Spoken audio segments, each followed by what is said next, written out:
ગઈકાલે લગભગ 5:30-6 વાગ્યાના સમય દરમિયાન મીડિયાના માધ્યમ દ્વારા આ વિડીયો મળ્યો હતો અને એમાં સારા નંબર 77 અને 246 વેસ્ટર્નમાં સિદ્ધાર્થનગરમાં આવેલી સારાનો ઉલ્લેખ હતો.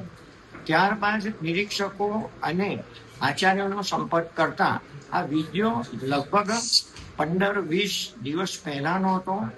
આ વોચમેન દ્વારા રવિવારના દિવસે બાળકોને શાળામાં મેદાનમાં રમવા ના દેતા બાળકોએ ઉશ્કેરાઈને આ વિડીયો બનાવ્યો છે અને વોચમેનને બતાવીને એને બ્લેકમેલિંગ કરવાની કોશિશ કરી છે.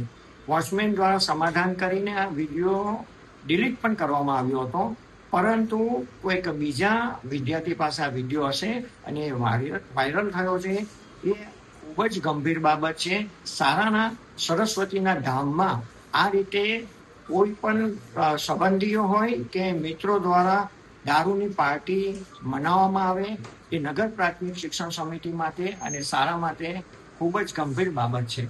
અને આ અનુસંધાને તરત જ વોચમેનની બદલી કરવામાં આવી છે. વેસ્ટર્ન પોલીસ સ્ટેશનમાંથી પણ પોલીસ દ્વારા આ ચારે ઇસમોની ધરપકડ કરવામાં આવી છે અને પોલીસ દ્વારા આ તપાસ થઈ રહી છે.